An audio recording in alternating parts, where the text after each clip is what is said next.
among many history buffs. Quite simply, the Soviet Union was able to win World War II. Credit to the crowd tactics. From a strategic point of view, this point of view is actually divorced from the essence of the problem. Few people have seriously discussed this issue. So today we put aside all kinds of prejudice.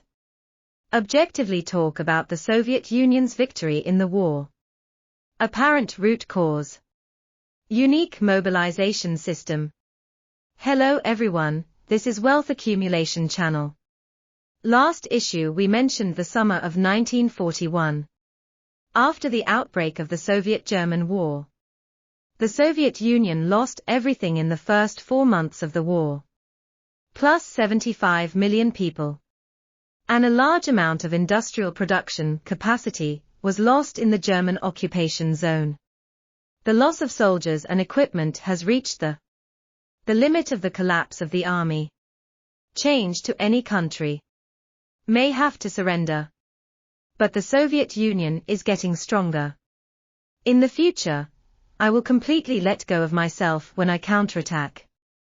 In less than 2 years, the war burned back to the Germans' own land. Directly overturned the Hitler table. In light of historical laws, the counterattack of the Soviet Union is simply a magical story. We are often caught by the waves on the Eastern Front, shocked by the grand battle. But for the Soviet Union and Germany, especially, the mobilization system of the Soviet Union is very unclear. So how did the Soviet Union come back against the wind? Let's look at military mobilization first. In the early days of the Soviet Union, under intense pressure from civil war and foreign interference, external enemies are never eliminated. The Red Army of the Soviet Union established a set of complete defense mobilization system. The Soviet Union had already realized future wars will be unprecedented in scale. It's your life. So the Soviet Union initially, marginal mobilization is regarded as a life and death gamble on the national sports last resort. But here's the problem. The war at that time had entered into mechanized warfare era. It is no longer possible to win a war with a large number of infantry alone. In the works of film and television dramas, everyone rushed forward. A dozen passers-by occupy the opposite position. This is almost impossible to happen in reality. The tragedy of the First World War can be seen. The invention of the machine gun and barbed wire. Let a sea of people have been declared invalid. Not to mention the armored soldiers widely used in World War II. And aviation. Common infantry supplement. It can be achieved by relying on organizational capabilities. But the combat power is obviously insufficient. Display of its combat power must get mechanized units and the support of aviation and CHA. Soldiers of mechanized units and air forces cannot face time to win. So, armored soldiers and pilots are often required before a war. Months of training. Such a training cycle is no problem in peacetime. But during the war the losses increased. It is easy to cause vacancies in large-scale troops. Germany at the end of World War II, because of the pilots' supplementary problem, affected the performance of the Air Force. Japan has even produced aircraft when no one flies. So here comes the point. How did the USSR deal with this conundrum? First, in the field of armored corps, Soviet agricultural production promotes collective labor and agricultural production of mechanized equipment. Such an agricultural model exactly provides the military with a potential mechanized troop reserve. Soviet Union in the 20th century. Mid-1930s. Start large-scale development of mechanized equipment. The Soviet military was first in the troops. Large-scale training of chariot soldiers. At the same time tractor operators in agricultural production are also as a backup for chariot soldiers. The Soviet Army relied on active duty troops in the 1930s. Trained 11,000 chariot owners. The agricultural and industrial production sectors can also provide 50,000 to 80,000. Reserve vehicle driver. This became the basis for the Soviet Union's large-scale development of armored forces, especially during World War II. 2 years before the war. Soviet Armored Corps. Although because tactical and equipment problems caused great losses. However, during the recovery and development process of the armored forces, the Soviet Army didn't feel a lack of owner members. In the Air Force the problem is more complicated, because the Air Force has higher requirements for the quality of pathogens. Therefore, most countries in World War II faced insufficient number of pilots. Pathogenic qualities of the USSR. Compared with Europe, there is a certain gap. The Soviet Union trained pilots harder than the United States and Britain. Even more difficult than Germany. The Soviet Union has long recognized aviation role in modern warfare. Know your own weaknesses. So the Great God came. In order to ensure the large air force, the Soviet Union number of pilots needed. In the 30s, started a training program aimed at training 100,000 pilots. Creative backing flight school. Experience flying. Teen aviation. Summer camps and other carriers for aviation training. Made the Soviet Union in the 1930s. Established a larger reserve pilot. Reserve power. Then, through equipment development, Soviet Union quickly established the world's largest air force. Although the basic quality of Soviet pilots is not high. However, compared with the pilots of the participating countries in the war, the missing problem. The expansion and development of the Soviet Union and the United States in the Air Force. Hardly affected by the number of pilots. The United States is a society with a good foundation for civil aviation. The Soviet Union relied entirely on the large-scale reserve pilot training system. Speaking of which, the problem is not so simple.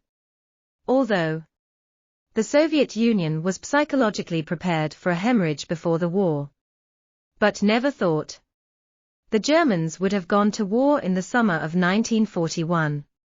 Leaving aside the impact of the Great Cleansing. Germans start. The timing of the war can be said to be very reasonable. Think about this time. It is precisely the beginning stage of a comprehensive update of Soviet equipment. The scale and utilization capabilities of the new equipment are very large. Existing equipment in hand is limited.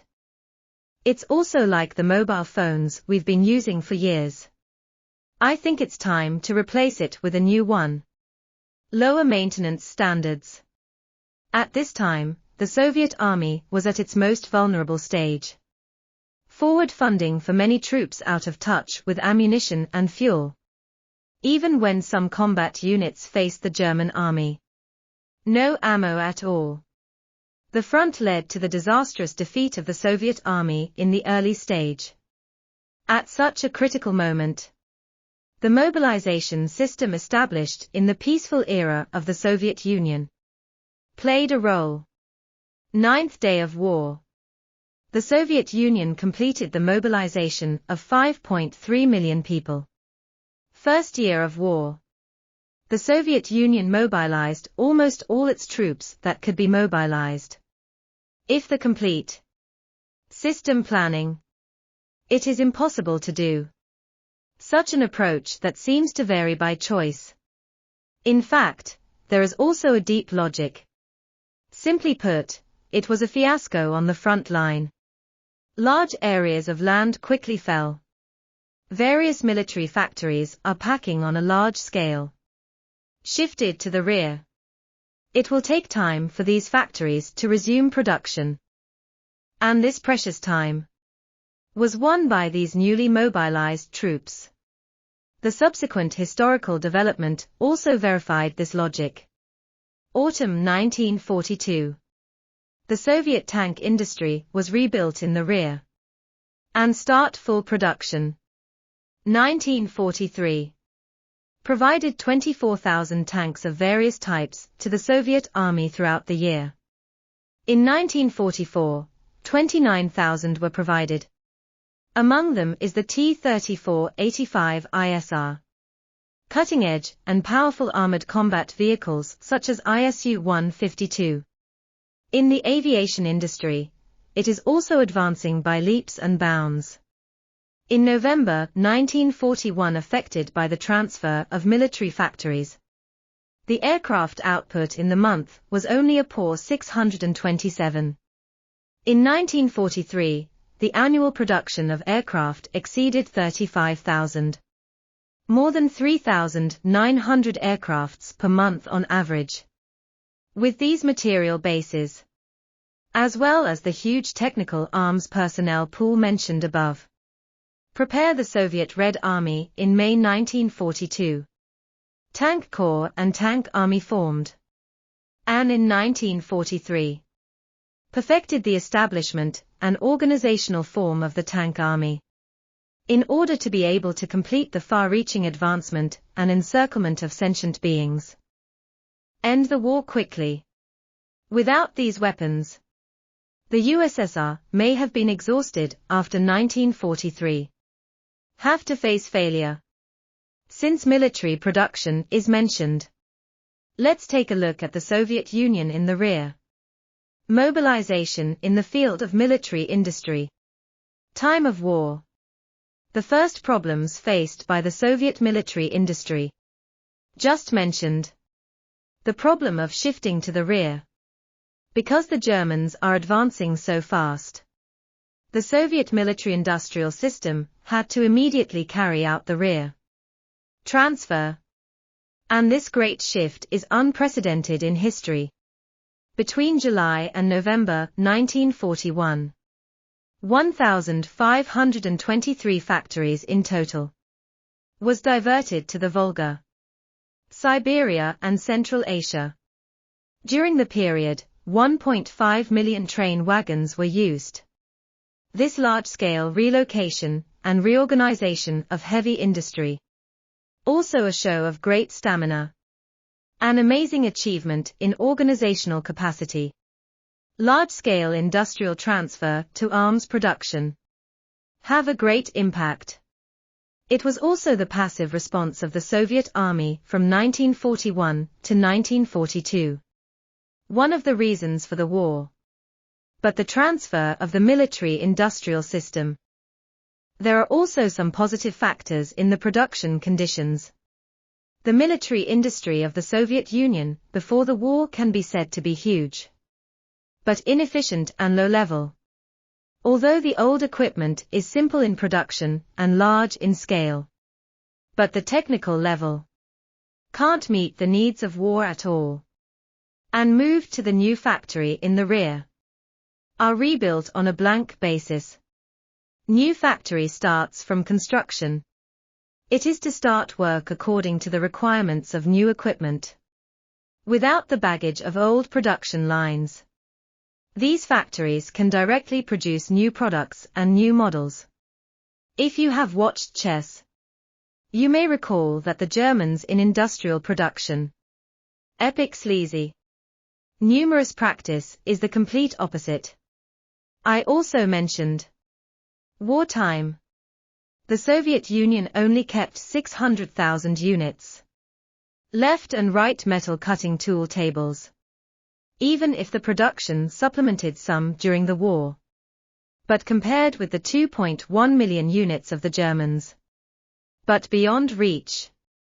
At the same time, coal, iron, steel, electricity, and other resources are not as good as Germany. This forced the Soviet Union to use the most thorough way. Take advantage of Soviet post-war statistics. Per 1,000 Soviet metal-cutting machines, arms produced 7 to 11 times more than Germany. But to accomplish this miracle still needs manpower. Soviet Union to face World War II. A paradox that most countries encounter. That's the military director gap. Contradictions with the manpower required for industrial and agricultural production. Even the Soviet Union's problems were more serious. To know Soviet mobilization in the first year of the war. The military production in the rear is extremely short of manpower. The Soviet Union has adopted a comprehensive ways to unearth potential workforce. Concentrate labor as much as possible. Ways of recruiting manpower, including the mobilization of youth over the age of 14. Mobilize working women in cities. Mobilization of unfit men. Recruitment from collective farms. And mobilization cannot return. Disabled soldiers on the front line carry out military production. But in the second half of 1941, the Soviet Union mobilized about 1 million housewives and young students, combining 700,000 adult men unfit for service, construction battalions and labor squadrons. Almost all manpower mobilized after mobilization to fill the manpower gap in industrial production. Even so, it's not enough. So the Soviet Union adopted a rigid rule to work overtime, cancel vacation, forcibly increased the total production time by the 1st of March. Mobilization of such industrial systems provided manpower guarantee for military production. Although in wartime, Soviet industrial sector, there is always a shortage of human energy and raw materials. But the production of the Soviet military industry, the scale has been growing rapidly. In 1943, the Soviet army had no shortage of heavy weapons. The Soviet Union also racked its brains on the details of specific weapons. Under such harsh conditions, the Soviet government, there is simply no way to rely on executive orders alone to ensure the quality of the production of weapons. Some people will say, Soviet weapons were originally designed to be simple and reliable. But you need to know, skilled male workers go to the front. Rely on these boys. It is impossible for HDMA to guarantee the original production quality. The design of the simple production of weapons is still limited. So another big move came. The Soviet Union sent a small number of highly skilled workers. Concentrate on parts with higher technical and quality requirements, such as tank aircraft engine targeting equipment, precision mechanical gearbox, etc. And other parts of the weapon can be simplified, such as the famous Victory weapon, the absolute main T-34 tank of the Soviet armored forces. In many museums around the world, you can see it in the South Memorial Hall. The T-34 produced during the war looks very rough. Cast turret armor bumpy. But the sighting equipment and gears of the artillery, but very precise. There is also the famous Popoza 41 submachine gun. This gun looks kind of clumsy, but the barrel bore.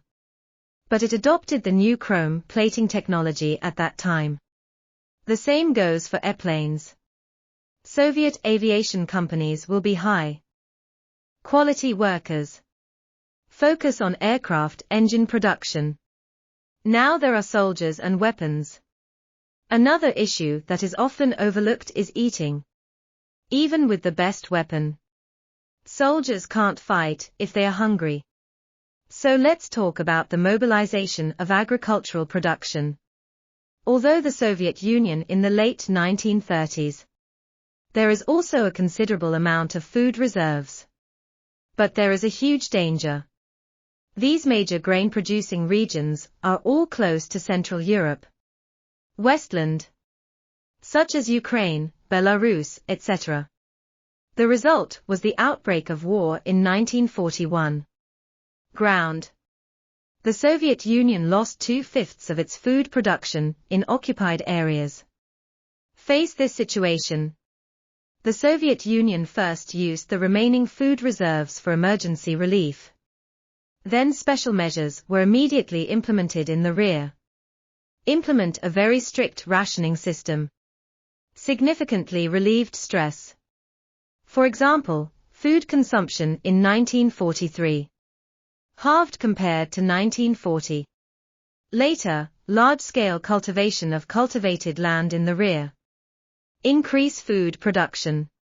During this process, encountered the familiar contradiction again. Yes, there is still a huge shortage of male labor. What to know about Soviet kolkhoz during the war? A total of military and industrial sectors. 13.5 million people transported. 12.4 million of them are men. What is this concept? This is equivalent to the pre-war USSR. 73% of the total workforce of collective farms. This leads to problems for agricultural producers. Even worse than industrial systems. And so began in 1932. Women and teenagers and old people began to become the main force of agricultural production. Proportion of women among agricultural machinery operators. From 5% before the war, soared directly to 45%. And the Soviet Union adopted the method of quota collection to raise agricultural products. Farm workers will most of the harvest. Supply to the government. A small part of the frontline Southern Military Industry Department was left behind as rations. As can be seen. Wartime. The pressure on Soviet agriculture is also really close to the limit. But as the war situation improved, recover the fallen land, especially Ukraine, greatly relieved the pressure on agricultural production in the rear that had almost collapsed. Food supplies from Western Mongolia. It also effectively helped the Soviet Union through the crisis. Late in the war, Soviet farmsteads could even continue to serve the front. Provide some military supplies. It can be seen from the above. In order to win the war, the Soviet Union, it can be said that it is trying its best to manpower and production.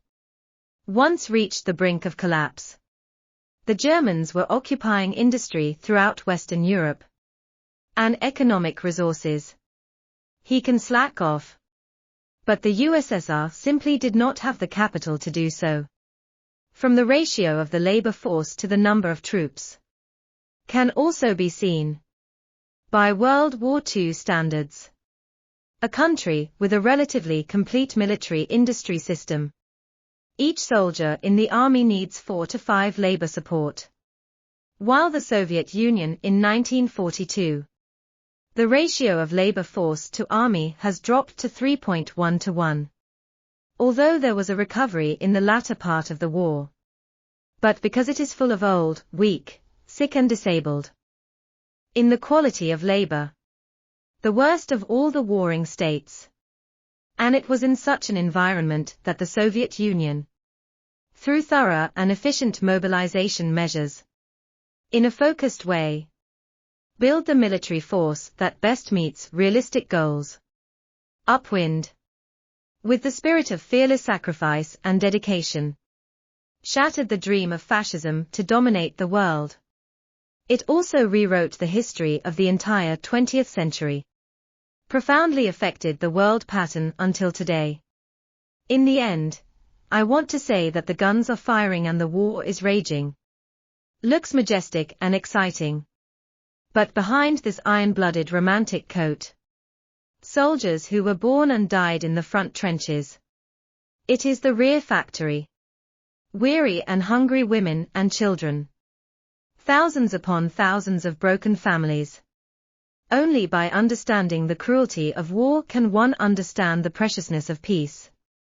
This is Wealth Accumulation Channel. Welcome to leave a comment. If you like, please subscribe and share. See you next time.